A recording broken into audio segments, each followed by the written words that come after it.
पहाड़ में बरसात ने जमकर कहर बरपाने का काम किया है। गढ़वाल से लेकर कुमाऊं तक आसमानी आफत जमकर बरसी है, जिसको लेकर गैरसैंण विधानसभा सत्र में भी विपक्ष की मांग पर चर्चा की गई।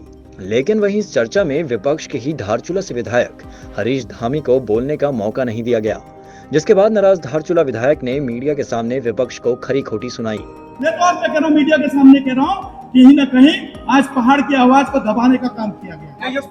ये बर्दाश्त नहीं होगा। हम उत्तराखंड के पहाड़ के लोग हैं, निःशुल्क सीमा के प्रहरी कहलाते हैं हम।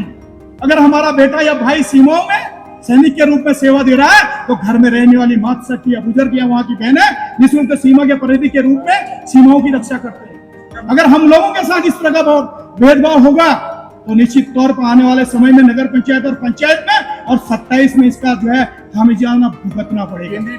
और कोई भी हो, अगर ऐसे लोगों को महत्व मिलता है जो अपने अपने दूध नहीं जिता सकते हैं, ये दुर्भाग्य की बात है कि 3 बार के विधायक की सीनेटी खत्म कर दी गई और उसको एक 5 मिनट का समय नहीं दिया गया। और सबसे मेन मेरा ये मामला था आपदा का। मैंने परसों भी जब सीएलपी की बैठक हुई, मैंने कहा अगर 310 में आप नहीं लाते हैं तो मैंने कहा मैं कार्य स्थगन में नियम 58 में लाऊंगा। मुझे गुमराह किया गया, मुझे कहा कि कल हम 310 में हर हाल में लाएंगे।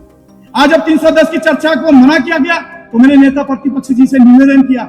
वहीं मुख्यमंत्री पुष्कर सिंह धामी से मुलाकात कर आपदाग्रस्त इलाकों के लिए राहत भी मांगी। ऐसे में अब प्रमुख सचिव मुख्यमंत्री और आपदा प्रबंधन सचिव से धारचूला विधायक ने मुलाकात कर आपदाग्रस्त 112 क्षेत्रों की जानकारी उपलब्ध करवाई है। साथ ही एक बार फिर से विपक्षी नेताओं को आड़े हाथ लिया। वहीं बैठक के बाद प्रमुख सचिव मुख्यमंत्री का कहना है कि तत्काल डीएम पिथौरागढ़ से बात कर कार्य शुरू करने के निर्देश दिए गए हैं।